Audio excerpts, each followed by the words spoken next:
everybody. So we're going to be looking today at God's hidden arrows, looking at this chapter 2, verses 1 to 10. So looking specifically at what God's hidden purposes are in the events of our lives. So just to give you some background to Exodus 2. So Exodus as a book is the story of the birth of the nation of Israel. So it's an epic story which is dominated by Moses. Moses, the baby who was in the basket, the baby that technically shouldn't have made it and should have been killed. So the greatest world power of the time that this was written was Egypt.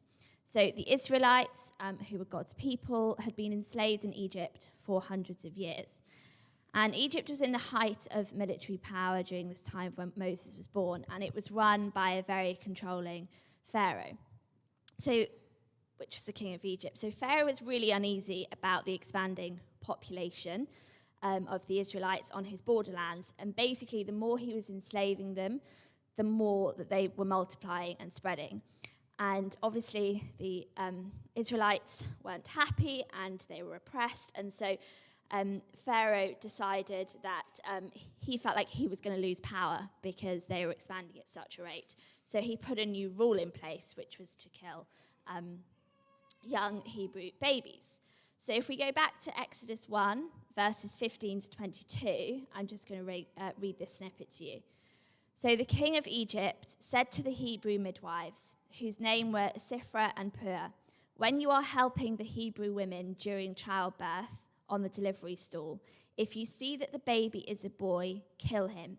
But if it's a girl, let her live. The midwives, however, feared God and did not do what the king of Egypt had told them to do. They let the boys live.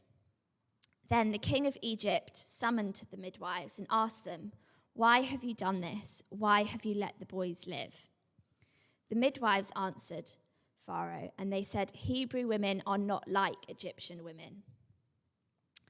They are vigorous and give birth before the midwives arrive." So God was kind to the midwives, and the people increased and became even more numerous. And because the midwives feared God, he gave them families of their own. Then Pharaoh gave this order to all his people: "Every Hebrew boy that is born you must throw into the Nile, but let every girl live." And so I don't think it's a coincidence that God uses a boy who should have technically been killed and turns him into one of the greatest leaders of his time. So if we can just get up the logo on the screen. So today's talk is on God's hidden arrows. So how many of you knew that the FedEx logo had an arrow in it? Hands up. 1, 2. Because Ali was in on it. So I actually had never seen the arrow. Can everybody see the arrow now I've pointed it out?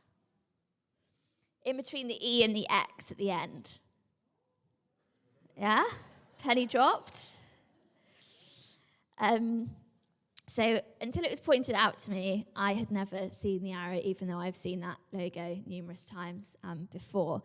So I want you to think throughout these next 10 minutes or so, I want you to think about how many hidden arrows there are in your life, or hidden purposes that God has put in your life over time, over a period of time, that at the time you're thinking, oh, I can't see anything there, I can't see God at work. But actually, when I stop and reflect, I can see that God had fired that arrow bang on, and that is his purpose. So like that, when you stop and somebody points something out, you're like, oh, I can see it now.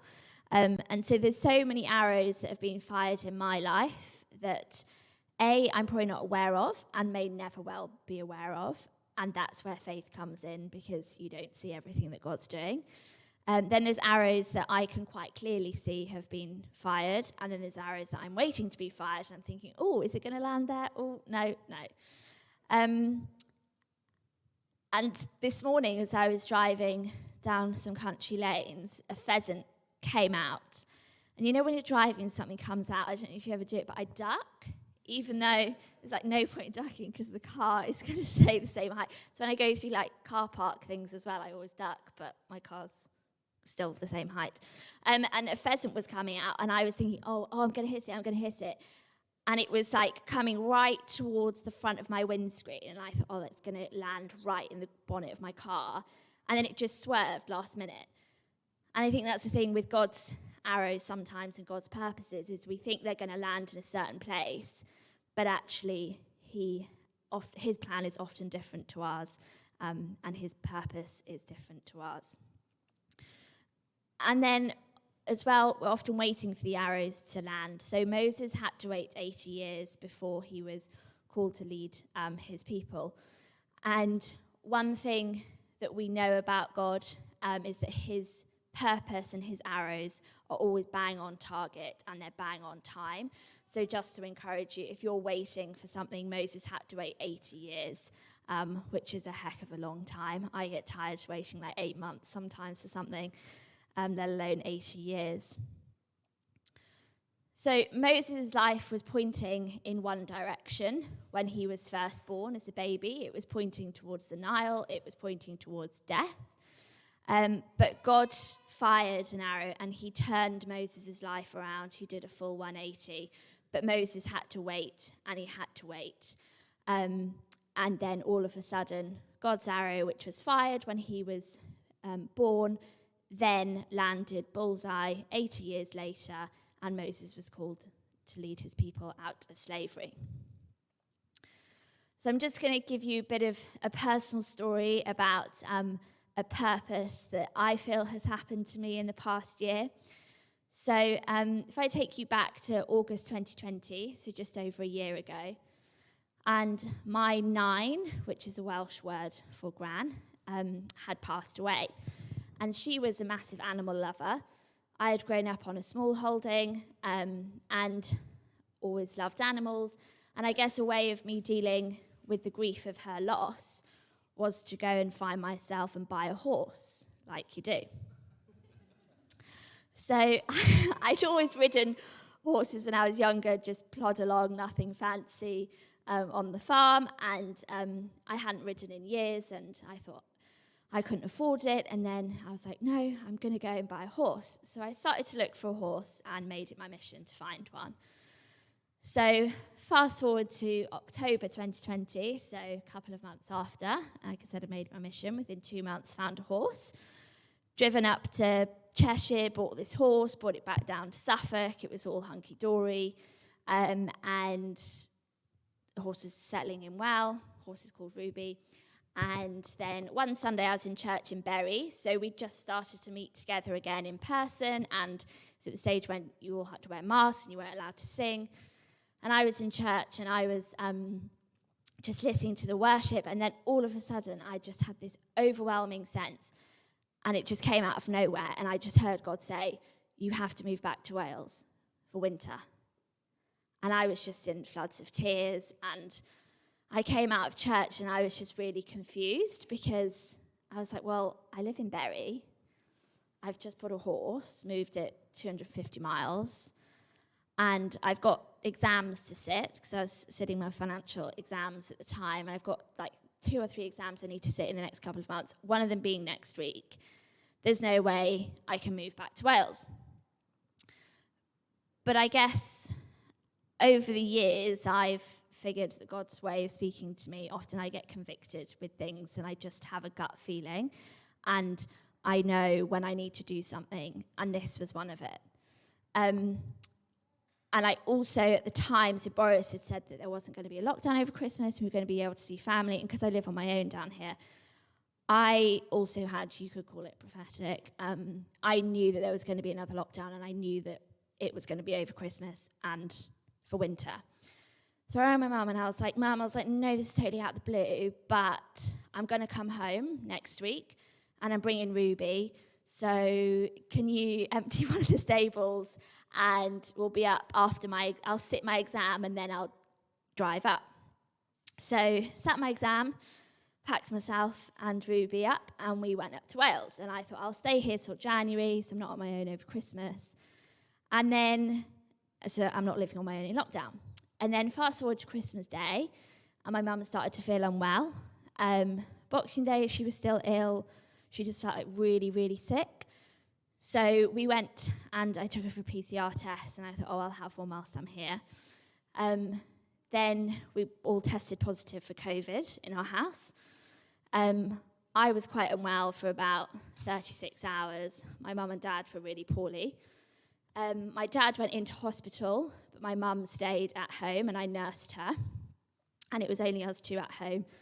And then I also looked after the small holding as well. So fast forward a couple of weeks and my dad passed away in the January.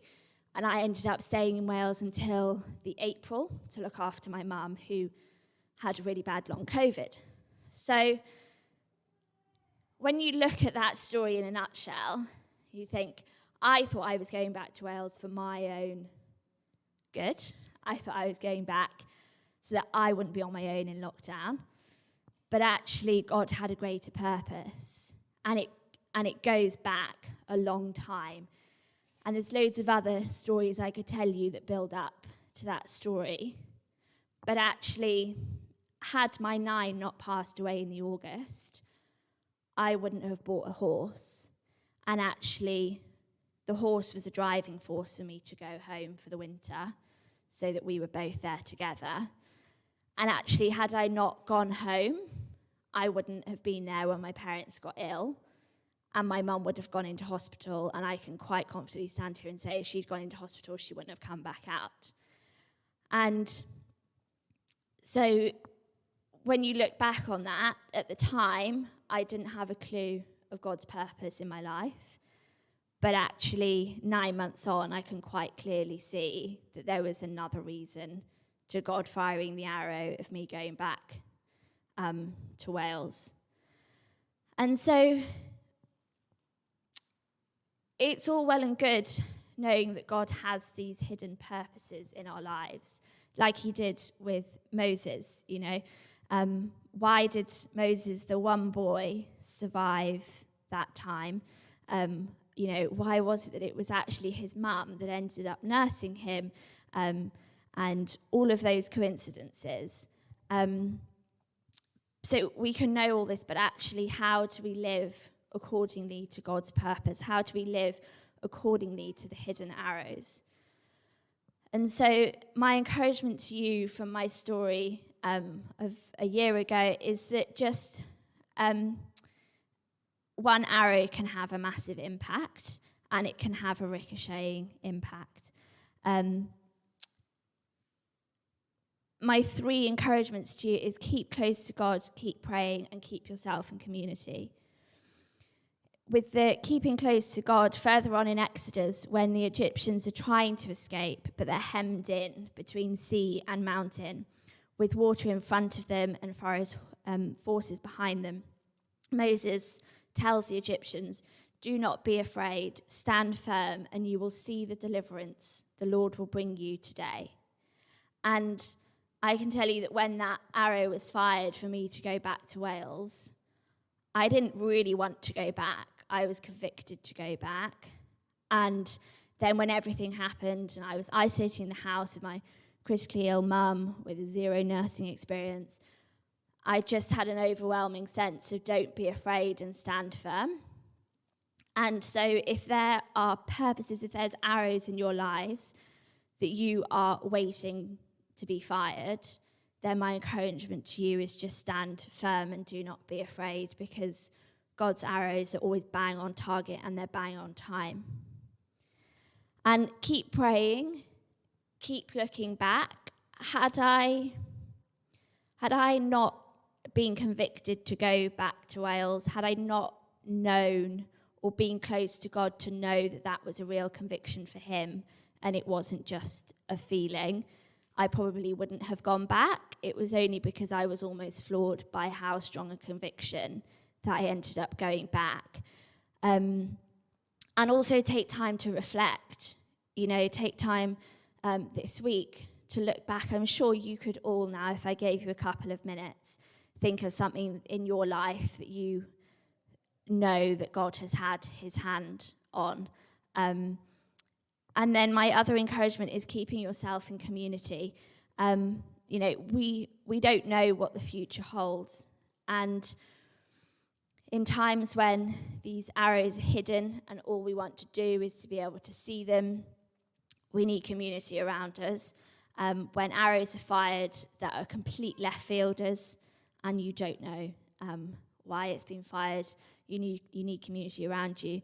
But you also need community around you to point out the hidden images. You know, when Corey was running through those 3 images to begin with, it was only when somebody points it out to you that you can really see, okay, God's at work.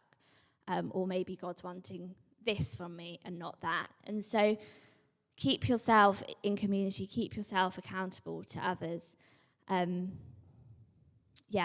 so I'll just end with this. Do not be afraid, stand firm, and you will see the deliverance the Lord will bring you today.